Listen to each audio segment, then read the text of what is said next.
The Legend of Zelda Breath of the Wild is an open-world game released by Nintendo on March 3rd, 2017. It's a game that's very loved by the Nintendo fanbase for the way it went against the norm of what makes a Zelda game, and also the impact it left on the gaming industry.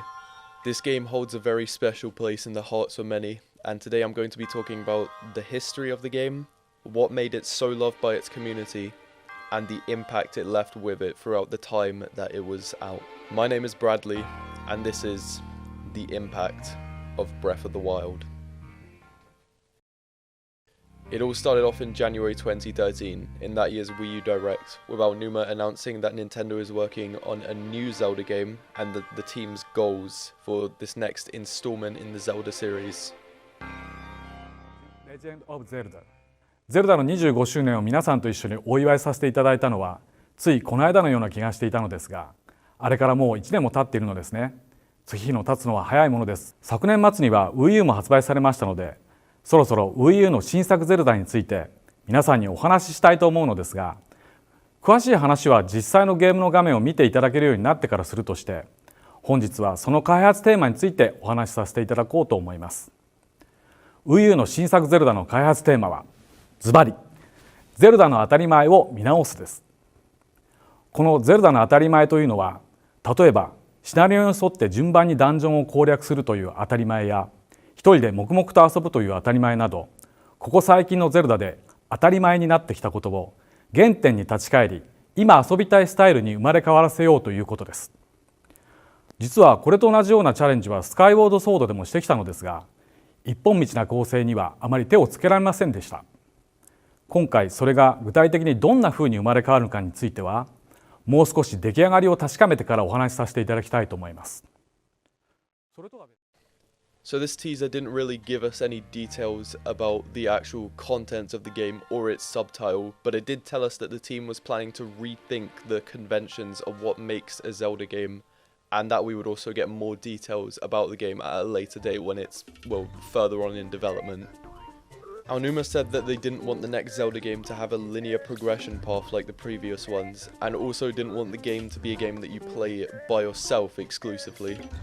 Whoa, the microphone's over here now. I'm different. This recording's definitely not like 2 weeks after the original one. But yeah, as we now know, over 8 years after the game's release, they kind of like gave up on the whole multiplayer idea because there is no multiplayer in Breath of the Wild. But they were able to deliver on removing the linear progression system that the past Zelda games had, as Breath of the Wild allows you to go through all of the progression points in the game exactly how you want to. And there's obviously like an optimal route for the game, but like you do just have the freedom to go wherever you want, whenever you want, do the progression in whatever order you want. The next time we heard about Breath of the Wild was in the 2014 Nintendo E3, where Aonuma gave us a look at the new Zelda game, and as you can see behind me, it looks pretty good. Aonuma was talking about how he wanted to create this open world environment for the player to explore, and also the goals that the team had when creating this, specifically about removing the linear progression and creating just a big open world for the player to explore. Aonuma also briefly tapped on how this open world environment affects the whole like puzzle aspect of Zelda, since a big part of Zelda games is having like interesting puzzles that the player has to figure out and solve to actually progress through the game. This announcement also ended with a little teaser video at the end, which I'm going to play for you now.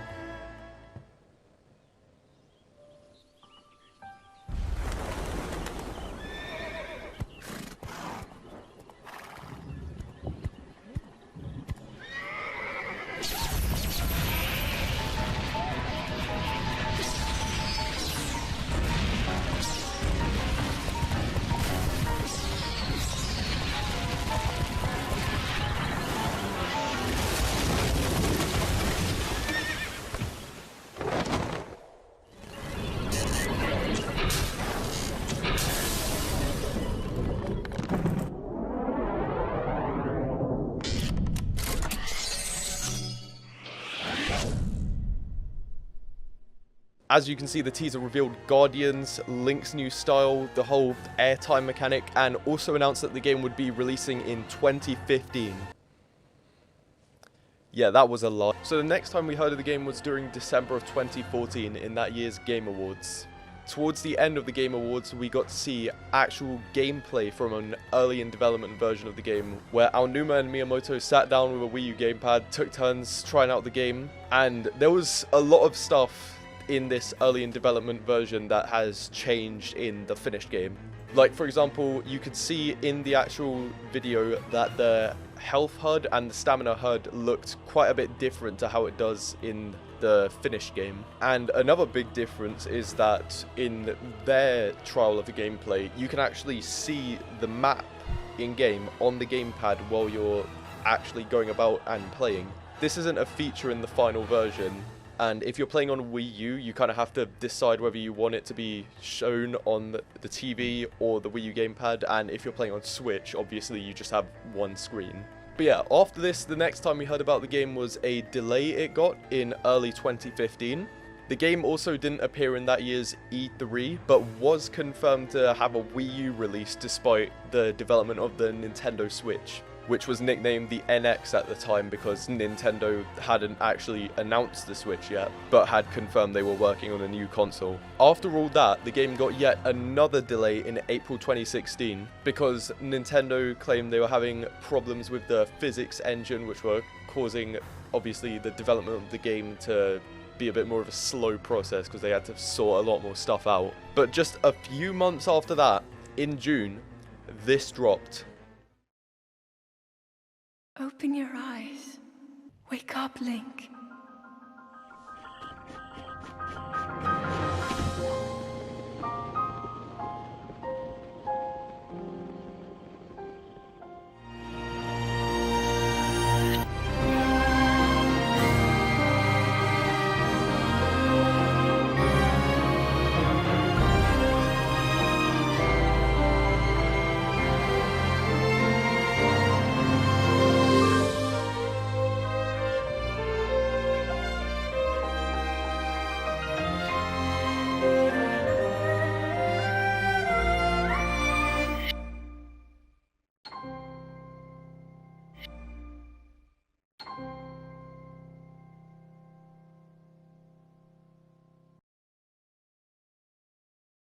The 2016 Nintendo E3 contained the first official game trailer for Breath of the Wild, with this being the first time that its subtitle, which is of course Breath of the Wild, was officially revealed. The trailer contains so much new information about the game that the fanbase had been eagerly waiting for since 2013 when the game was first announced. And we got to see some of that new content actually come to life later on in that E3 during the Treehouse Live, which, if you're not familiar with what a Treehouse Live is, it's a little thing that Nintendo does after a big game announcement where a small group of people sits down and actually tries out the new game, tests out the new features in it, gets an understanding of it, and all the viewers also get an understanding from it, of course secondhand, because they're not the actual people playing the game, they're just watching it. During this Treehouse Live, we were introduced to the start of the game, the Great Plateau, and also given an idea of just how much the player can actually do in this game. The group, however, avoided making any major progression in the game, such as going to any of the 4 shrines or unlocking the Sheikah Tower. They kind of just wandered around the Great Plateau for a bit of time. This obviously left the viewers completely in the dark of what lies beyond the Great Plateau. Obviously you can like see it in the background, big map, so much stuff to explore, but like we just don't get to see any of that in the Treehouse Live because we're locked in the Great Plateau. So the next time we got to see Breath of the Wild was in October during the Nintendo Switch reveal trailer. I'm not going to go into too much detail about this because obviously this trailer is focused on showcasing the Nintendo Switch. But yeah, the trailer just had like some really basic Breath of the Wild gameplay. Once again, focused on the Switch, not the game. But it was the game that was most played throughout the trailer, which obviously builds up quite a bit of hype for it. But about a month and a half later, during the 2016 Game Awards, we got some more gameplay of Breath of the Wild, with this being the first time we actually get to see some proper gameplay outside of the Great Plateau. This time we got to see more later game content than previous Zelda gameplay, with this also giving us an idea of how Breath of the Wild actually approaches the whole puzzle aspect of Zelda games. In this showcase, the player is given clues on what they need to do, what they need to achieve, but not given like a set route. on how to do it, and instead they have to come up with their own way to solve it. There's no set answer. The answer is just whatever the player can make work. And that's the beauty of puzzles in Breath of the Wild, because there's never just a set answer. You have to come up with your own ideas and bring them to life to actually get to where you need to go. But the final time we saw Breath of the Wild before its release was in January of 2017 during a Nintendo Switch presentation where they showcased the console, what it was capable of, and trailers for a few games that were releasing with the console. The last of these trailers was the trailer for Breath of the Wild, which is the most detailed trailer for Breath of the Wild that we got before its release. This trailer had a very strong story focus, introducing us to a bunch of significant to the story characters like Rivali, Mipha, Daruk, Sidon, who am I missing? Urbosa. Urbosa wasn't in the trailer. I lied. But yeah, about a month later in February, it had been announced that the game had gone golden, which means that its development is completed, aside from a few small fixes, and it's being pressed and copied to be released when the official release date comes along. And then, about a month later, on March 3rd, 2017, after years of waiting, The Legend of Zelda Breath of the Wild was finally released. On release, the game was a massive hit, and as of December 31st, 2024, it is the 4th highest selling Switch game of all time. The community loved the freedom that you get in the game, and the fact that you aren't even required to follow the intended route, and you just have the complete freedom to go wherever you want, do whatever you want. And even when it comes to progressing through the game and doing puzzles throughout, you can just come up with your own solution to push through the obstacles in your way. You don't need to follow a specific route or idea that the developer has laid out for you. Like, there's this one shrine in the Great Plateau where there's a river you have to go across to get to it. Some players will just swim through the river. I'm pretty sure the intended route is to just go around the river to the inside of the Great Plateau. But I've seen a few people climb around the outer wall of the Great Plateau to get to the other side of that river. Just because the game gives you so much freedom to do what you want, and you're not held back to any specific route. Even in my first playthrough of the game, when I was progressing my way to Death Mountain so that I could progress through the Varudania questline and free Divine Beast Varudania, you need to make your way to Goron City so that you can buy the fireproof armor so that you're not obviously on fire while you're in Death Mountain. But the intended pathway here is you actually just like go to the area around the mountain and find fireproof lizards so you can make fireproof potions so you can actually make your way to Goron City without dying from being set on fire. But I didn't know this when I first played through the game, so instead I spent a few hours in the Farron region farming hearty durian so I could make a boatload of hearty simmered fruit. And what I did was I just went to Goron City. Every few seconds while I was on fire, I would just go into my inventory, eat a hearty simmered fruit, keep going for a few seconds, eat another hearty simmered fruit. So I was on fire for like several minutes straight, and Link tanked that. And eventually I made it to Goron City with only a little bit of hearty simmered fruit left. Bought the Flamebreaker? I forgot what the armor was called, but I bought it, got heat resistance, and it just goes to show you can do whatever you want in this game, and as long as you do it good enough, you will succeed. But that's what I and many other people love about the game. It's usually very cryptic in the intended route of how you go about stuff, and it lets people be a lot more creative and expressive with how they want to solve things in the game.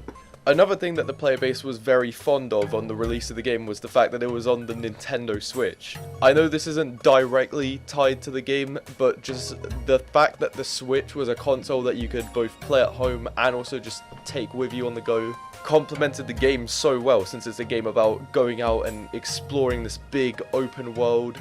And you can do that in-game while you're pretty much doing that in the real world if you're going out on a trip somewhere and you just like take out your Switch out your bag and just start banging out some Zelda. And the game also had an amazing story, which I'm gonna give you a summary on later on in the video, but for now, you just gotta take my word for it. The next thing I want to talk about is the state of the game now. Has it held up? Do people still like it? Has it aged well? And I would say yes to all of them. The game actually received 2 DLCs later on in its release year, being titled The Master Trials and The Champion's Ballad. Both DLCs were very successful and added a ton of content to the already loved base game. The game was also very loved by both critics and players, and even won 3 awards at that year's Game Awards. We also got the sequel to Breath of the Wild, Tears of the Kingdom, over half a decade later, which we're not going to go into too much detail about in this video since it's obviously focused on Breath of the Wild and not Tears of the Kingdom. But the fact that Nintendo went through the trouble of making a whole high-effort sequel to such a difficult-to-develop game just shows how much love the community had around this game and the impact that it had.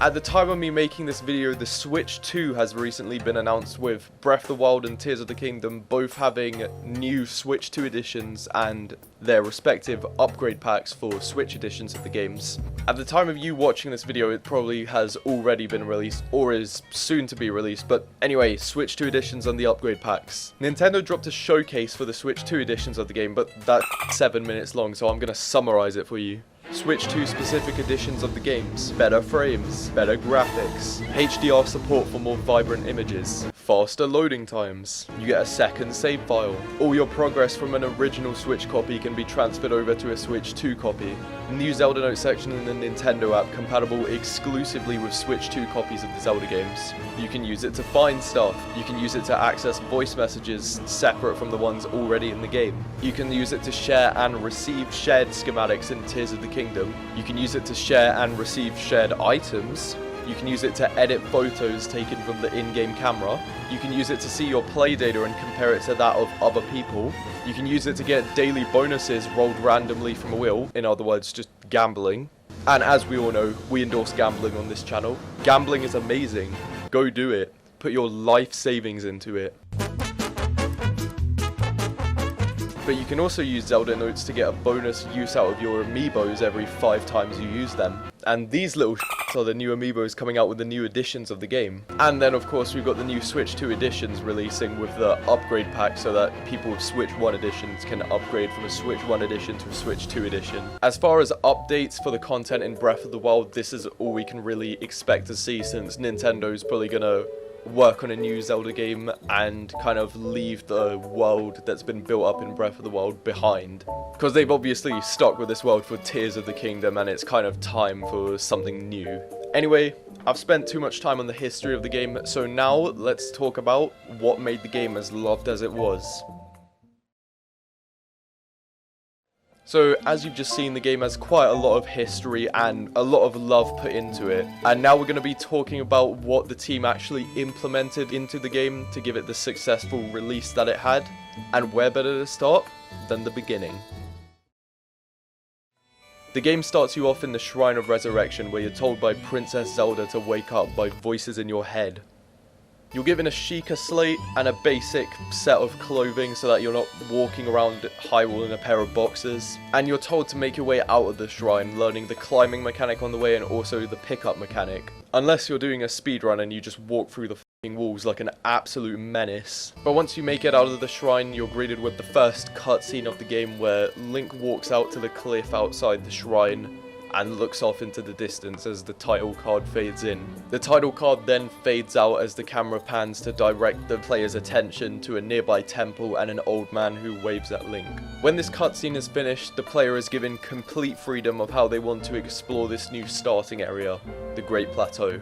There's obviously the intended route of just going down the pathway and speaking to the old man to actually progress the story, but I just love how much freedom you're given right off the bat. There's a pathway you can take that goes the complete opposite direction. You can climb down the cliff to go into a little forest area in the Great Plateau and find like animals and bokoblins and stuff. And you can even climb your way to the mountain above the shrine and then realize that you take damage from being in the cold and quickly make your way back down before you die.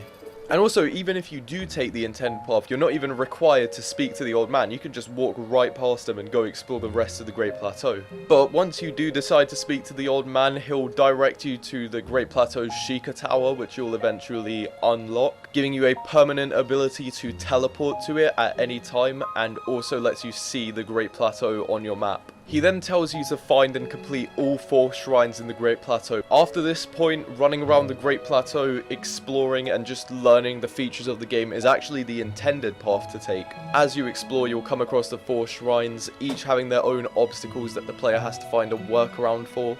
Each of these shrines will also contain their own Sheikah Slate upgrade, which is a permanent ability that the player gains after completing the shrine. The 4 upgrades you can get are Cryonis, Remote Bomb, Stasis, and Magnesis.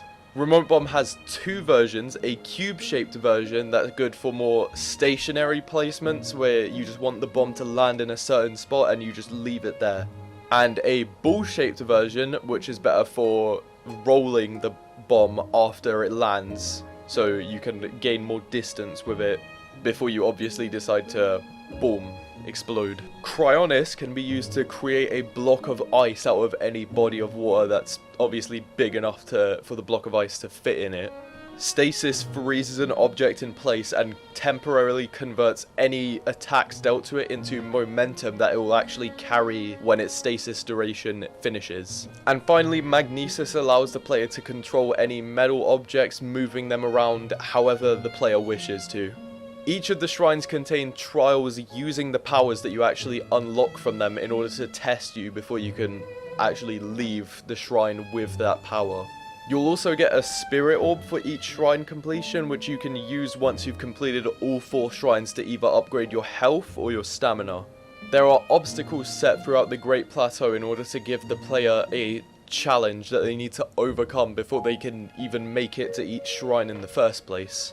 The most notable example of this is the Oadame Shrine, which is located at the top of a cliff, and most players coming over to this shrine are going to be coming from the bottom of the cliff, where there's actually a gap in between the player and the cliff itself.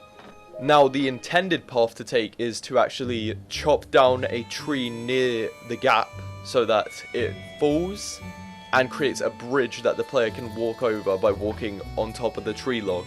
But a lot of people don't actually notice the tree chopping feature and instead decide to opt to go to this little bokoblin camp at the ledge to the side, beat all the bokoblins, and then climb their way to the other side of the gap, creating an alternate solution. Breath of the Wild is filled with opportunities like this where there's a set solution for the player to find out, but even if they don't find it out, they can come up with their own solution, still feeling a sense of achievement because they overcame the problem in their own way with their own methods. This was one of the main things spearheading the community's love for the game, because the only way to really fail a puzzle in the game is by not giving it a proper go and actually trying to solve it.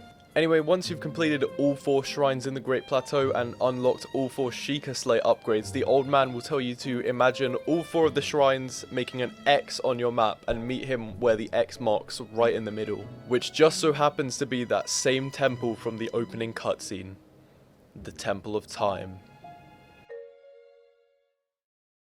When you arrive at the temple, you can go inside and pray to the goddess statue to convert your 4 spirit orbs into either an extra heart with a heart vessel or an extra 5th of a stamina wheel with a stamina vessel. You're not required to do this though, it is optional, but there's not anything else in the game to spend your spirit orbs on, so you might as well just pray to the goddess statue. You can also go to the top of the temple where you'll find the old man standing alone in an isolated room. When you enter this room, a cutscene will play, and it's in this cutscene that we actually find out that the old man was King Rome Bosphorumus Hyrule, the last leader of Hyrule. The king then updates Link on the current situation of Hyrule with a great calamity happening 100 years ago, where Ganon, an ancient evil that Princess Zelda has been protecting Hyrule from, broke free from his restraints and took control of a bunch of robots all around Hyrule that the people living there had grown to live comfortably with. He had used said robots to terrorize Hyrule and gravely wound Link,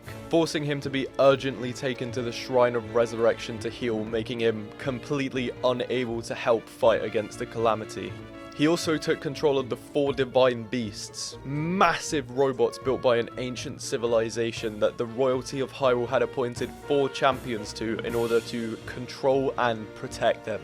With control of the Divine Beasts taken away from Ganon, the 4 champions died in combat, leaving Zelda alone to fight Ganon all by herself. Without the help of the 4 champions and Link, Zelda couldn't defeat Ganon by herself, so she instead opted to use her power to stop him from healing and to weaken him, waiting for Link to one day wake up and go kill Ganon, freeing Hyrule from his terror. And now, 100 years later, Link has finally woken up and the player's journey to go and defeat Calamity Ganon has finally begun. After all of this is explained to you, the king then gives you the paraglider which he used earlier, and you can go and use this to actually make your way outside of the Great Plateau and explore the rest of Hyrule. And then he suggests that you make your way to Kakariko Village, east of the Great Plateau, to learn more about how to prepare for your fight against Ganon from the village elder Impa. The king then disappears, and this is where the beginning area of the game ends. From this point onwards, you are free to leave the Great Plateau without falling to your death and being brought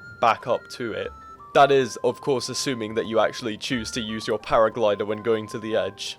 But the Great Plateau serves as an amazing starting area for the game, introducing the player to so many mechanics that are going to be useful for them later, as well as a bunch of different cycles that they're going to have to repeat throughout the game, such as the weapon cycle, or the spirit orb cycle. With the spirit orb cycle being every 4 shrines you complete, you'll have 4 spirit orbs that you can go and pray to a goddess statue in order to either increase your health or stamina. And the weapon cycle being a bit more complicated because Breath of the Wild has limited durability on its weapons, but is like pretty strongly limited. So throughout the game, a common cycle you have to follow, the weapon cycle, is where you find weapons, use them to defeat enemies with stronger weapons, take those stronger weapons from them, and you can use them to defeat enemies with even stronger weapons, or you can go out and find some strong weapons in some like hidden secret areas like Hyrule Castle, for example. But yeah, that's a cycle you're just generally going to have to repeat quite a bit through the game, because obviously your weapons are going to break pretty quickly, so you're going to want to get a new supply of weapons so that you can actually have a strong arsenal ready for any like big fights you're trying to work your way up to. Overall, the Great Plateau is a wonderful starting zone for the game, and when you're playing through it yourself, you can really see the hard work and love that the team put into just this small area of the map to ensure that it works for both long-time Zelda fans and people who have never touched a Zelda game before in their lives, as a way to actually learn how the game functions and get everybody on the same page about how the game works before the rest of the world is opened up to the player. But what happens now? You've completed the Great Plateau, so what's going to happen next? What happens after? After you exit the Great Plateau, you are completely free to explore all of Hyrule. You can literally go anywhere on the map that you want to. You can unlock all the Sheikah Towers to discover the entire map. You can defeat all of the shrines to max out your health and stamina. Although there's a bit towards the end where you kind of have to like pick which one you want to actually max, because there's not enough spirit orbs in the game to completely max both of them. But you can just straight up do whatever you want. In order to progress the story, however, you need to first make your way to Kakariko Village and talk to the village elder. The village elder will tell you a story about a calamity that happened 10,000 years ago where Ganon returned, but unlike the incident 100 years ago, Hyrule was prepared. Hyrule knew that Ganon would return, as he has time and time again in the history of Hyrule, so they prepared for his return that time. In order to prepare, the people of Hyrule created an army of autonomous robots that they called the Guardians, and they also made the 4 divine beasts, which were assigned to different parts of Hyrule and have stayed there since. Each divine beast was also assigned a champion to control it, and with the help of the Guardians, the divine beasts, the champions, the princess who carries the blood of a goddess, and the warrior wielding the soul of a hero, the hero wielding the sword that seals the darkness delivered his final attack, and the princess used her powers to seal away Calamity Ganon. The people of Hyrule 10,000 years ago didn't realize that the Divine Beasts and Guardians, although very helpful to their defense against Ganon, and arguably the thing that made them win in the end, was going to end up being the major factor in the downfall of Hyrule in the next calamity, which was 100 years ago in the story of the game. After explaining the story of Ganon's return 10,000 years ago, Impa will briefly point out the 4 Divine Beasts to you and the 4 champions that died defending sending them 100 years ago. She then tells you that it would be extremely ill-advised to fight Ganon without the help of the Divine Beasts, so you should go out and seek more information about the Divine Beasts from the 4 races scattered across Hyrule: the Zora, the Rito, the Gorons, and the Gerudo. Impa will then mark 4 locations on your map, each starting off a Divine Beast questline, as she also gives you the quest to free the 4 Divine Beasts. You can then ask Impa about Hateno Village, which she'll just mark it on your map and tell you that it was one of the few places that didn't suffer significant damage from the calamity, but she doesn't really provide you any more information on it and kind of just leaves you to make your way to that objective. From this point, the most optimal route is to make your way to Hateno Village and complete a quest line at the Hateno Ancient Tech Lab to unlock Stasis Plus and Remote Bomb Plus, which are improved versions of the original Sheikah Slate abilities. And then make your way to Zora's Domain to get started on taking back Divine Beast Vah Ruta, which is this like big ass elephant guy. Even though this is the most optimal route to take, the idea behind this game is that you are free to do stuff in whatever order you want. So after you've gotten the Free the 4 Divine Beasts quest from Impa, you can free them in any order. You don't have to start off with Vah Ruta, go up to slow.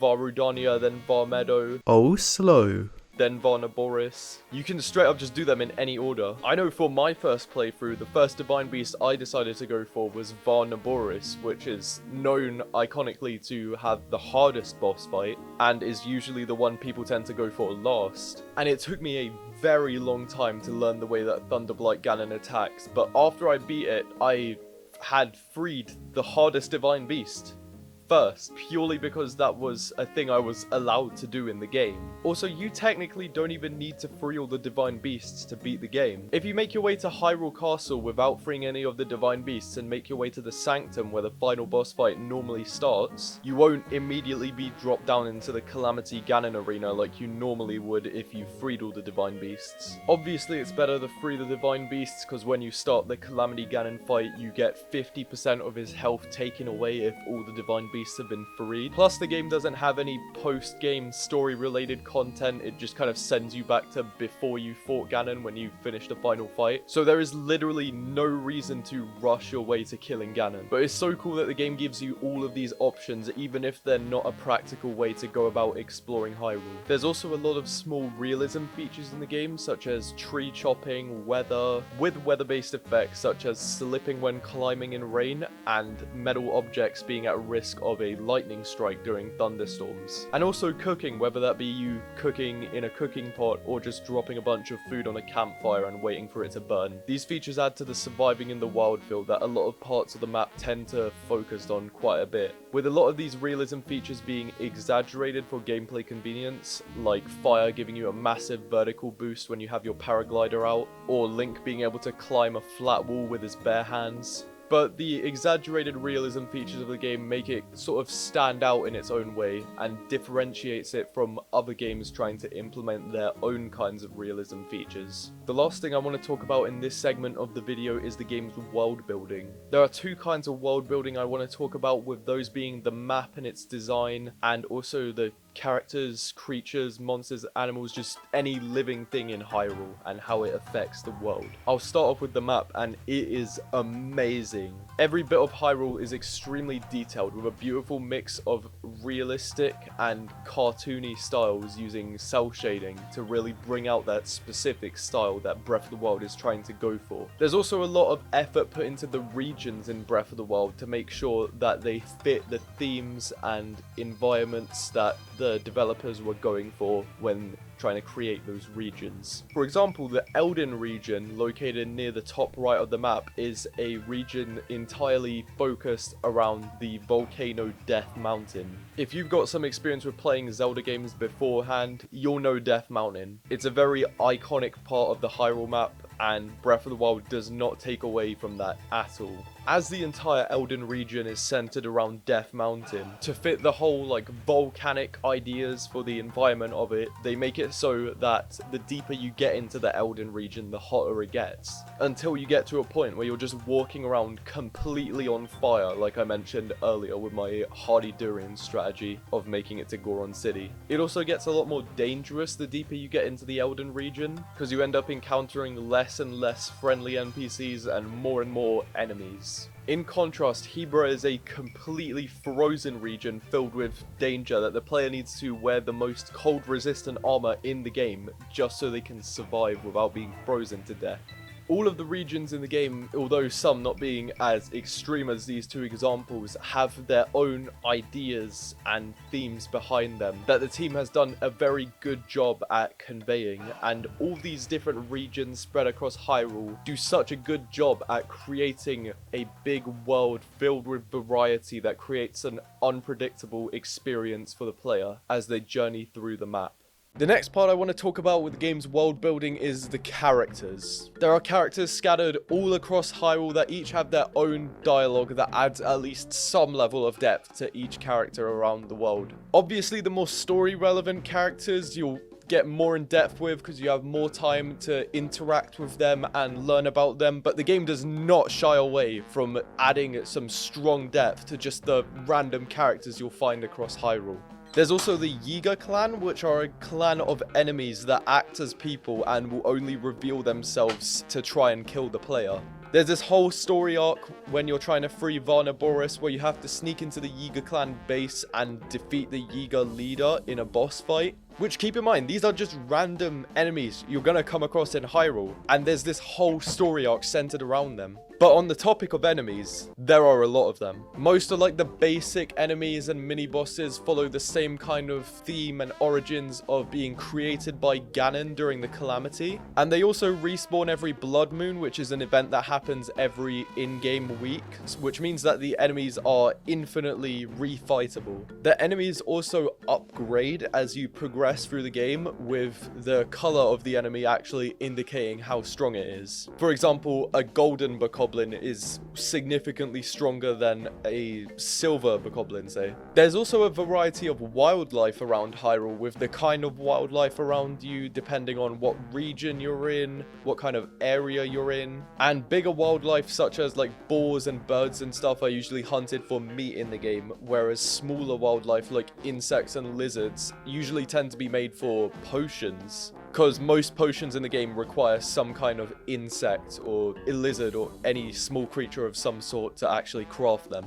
But anyway, now it's time for the main focus of this video, the impact of Breath of the Wild. Breath of the Wild is one of the most impactful open world games of all time, completely changing the way open world games are viewed and pushing the limits of what you can do when developing similar kinds of games. The game also inspired other big games such as Elden Ring and Genshin Impact, with Breath of the Wild having a direct effect on both games. In this segment of the video, I'm going to be talking about future titles that were inspired by Breath of the Wild, what exactly those future titles took from Breath of the Wild, and how Breath of the Wild was able to save the Zelda series as a whole from the rough spot that it was in at the time. So let's start off with the titles inspired by Breath of the Wild. As I mentioned earlier, Elden Ring and Genshin Impact are two examples of big titles that took inspiration from Breath of the Wild, with both taking slightly different approaches on how they were actually influenced by Breath of the Wild. Genshin Impact took a more direct approach with their inspiration by completely copying several features from Breath of the Wild with slight design tweaks to make them not a direct copy.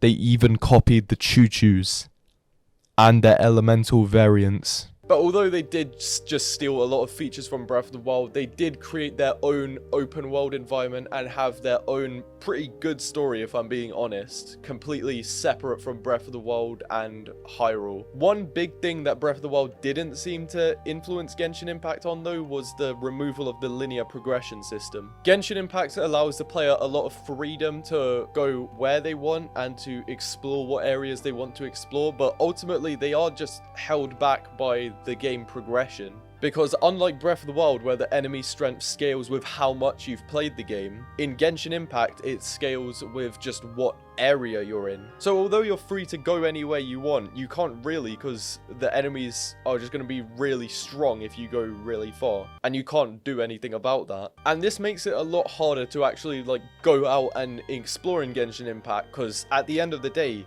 you are pretty much just restricted to a set path where you're going around places, slowly exploring the map. to progress through weapons and different characters and get stronger, because you just can't explore far without getting stronger. Genshin Impact also has a lot more of a grindy feel than Breath of the Wild, because there are a lot of points where you need to get like a ton of XP and resources to actually progress. They've even got their whole own like dungeon system that you can go through and get loot from it. Now don't get me wrong, Tears of the Kingdom has the same thing. But this video is about Breath of the Wild, okay? And the way that Breath of the Wild actually inspired Genshin. So we're not looking at what Tears of the Kingdom did, we're looking at what Breath of the Wild did. But in Breath of the Wild, the only real XP count in the game is the enemy progression XP count, which is completely invisible to the player. There is no way for the player to actually check that in game, and that's just the XP count that checks how many enemies you've killed and scales your enemy's strength depending on that. Which means that Breath of the Wild doesn't actually have any XP count that you can view in game, which provides a unique experience separate from many other games, where rather than grinding your XP and getting to a high level in some way, you don't have that, and your strength is purely based on what resources, armor, equipment, weapons, food you all decide to go for. Now granted, you still have the grindy element of searching for resources in order to actually get that stuff, but it's a way more fresh feel, because unless you feel like sitting through blood moons, you actually have to go out and explore to find the items, rather than just staying in one area and constantly looting the same items from the same spots. Another way Genshin Impact was influenced by Breath of the Wild was in its art style. They both have a sort of mix of cartoony and realistic art styles, with Breath of the Wild leaning a bit more into that realistic art style while Genshin Impact goes a bit more cartoony with it. And they both use cell shading to help produce this cartoony feel when you're actually playing through the game. The characters across Genshin Impact also have a more anime-esque look compared to Breath of the Wild having a bit more of a realistic look. And also the colors in the game. Genshin Impact tends to have lighter, more happy colors, whereas Breath of the Wild is a bit darker, which generally gives Genshin Impact a more like happy mood because it's not like that intense of a story, whereas Breath of the Wild is a lot darker because, oh, 100 years ago everybody died, you have to avenge them, you have to kill Ganon, free Hyrule, all that stuff. But anyway, the next game I want to talk about that was inspired by Breath of the Wild is Elden Ring. Elden Ring is a very successful action RPG game released in early 2022 that went on to receive several awards. The game was very well received due to the beautiful world it had built, the compelling story it had, and the notoriously challenging boss fights. Unlike Genshin Impact, Elden Ring didn't just straight up steal a lot of features from Breath of the Wild and give them slight design tweaks to differentiate the two, and instead was a lot more subtle with their inspiration. The team behind Elden Ring actually had a few different games they took inspiration from, with Breath of the Wild obviously being one of them. Breath of the Wild's lack of a linear progression system, allowing the player to explore in any order they want, was something that the Elden Ring team decided they wanted to implement into their own game. Since Elden Ring is an open world game just like Breath of the Wild, where the player is free to explore wherever they want and progress through the key points of the game in any order they want as well. Elden Ring tends to be a bit more grindy than Breath of the Wild though, because the bosses are quite a bit harder, and the game encourages you more to grind towards better equipment if the current boss you're fighting is too difficult for you. Breath of the Wild's boss fights are still like decently difficult, but they're not that difficult if you have like a strong understanding of how the combat system in the game works. But even if you don't have a good understanding of it, the game provides you opportunities to get better gear right before any key boss fights in the game, such as the Guardian Scouts in the Divine Beasts, like those little guys with the ancient swords and stuff, or the weapon drops in Hyrule Castle, like the ones you just find around Hyrule Castle, or the ones that just spawn in the Sanctum during the Calamity Ganon fight.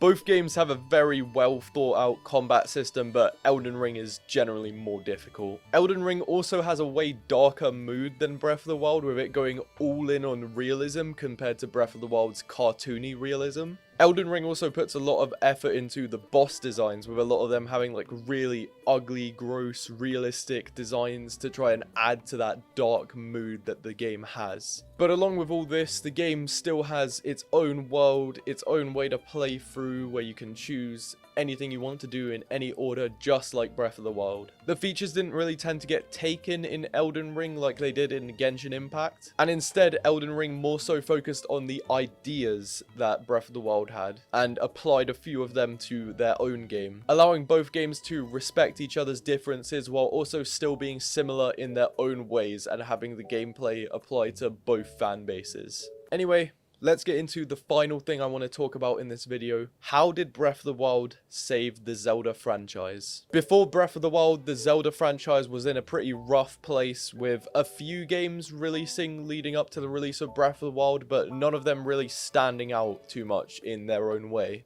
The Zelda series had also recently been suffering from a feeling of repetitive gameplay, because all of them followed the same idea of work through a bunch of progression points, and as you go along them, you get gear you can use to solve puzzles, you get like more health, more stamina, but it was just pretty stale, because the whole way the game functioned was just point A to point B to point C to point D. It was boring. And this structure just kept on going until the final boss of the game, where there isn't really much to do after beating it usually. Now, don't get me wrong, Breath of the Wild has no post-game content, but we're just not going to focus on that right now. But as you could probably guess, based on the information I've just given, the fans were not very fond of this structure and were getting bored of it. Nintendo knew that if they wanted to keep the Zelda fan base, then they would have to find a way to break this structure and give the players a new experience separate from all the previous Zelda games. And they made an attempt at this with Skyward Sword, but fell flat because they didn't really commit enough to these ideas. So going into Breath of the Wild, the team wanted to fully commit to these ideas and make a last-ditch effort to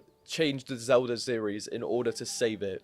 And they did just that. Breath of the Wild completely broke the previously established conventions of Zelda games, where the gameplay isn't just a copy-paste of the last game with some extra gimmicks added. Okay, Tears of the Kingdom was just that, but it's justified because of how different Breath of the Wild was. Plus, the fanbase was perfectly fine with getting a Breath of the Wild sequel instead of a new game, because Breath of the Wild ends on a massive cliffhanger with there being no story progression after the final boss, so it's reasonable that the fans wanted more. But obviously, after making this big game to save the series, Nintendo wanted to hold on to this momentum and not dive too deep back into the linear progression system. So the only mainline releases we've had after Breath of the Wild were Tears of the Kingdom and The Echoes of Wisdom, in which Tears of the Kingdom approaches the progression just like Breath of the Wild, giving the player all the freedom that they can. And Echoes of Wisdom doesn't really, but to be fair, it's meant to be a sort of remake of Link's Awakening, which is a bit more of an old Zelda game, so it's reasonable that they stuck with the old way that it functions since it's a remake. We haven't gotten any information on any major future titles in the Zelda series, but after Breath of the Wild and Tears of the Kingdom,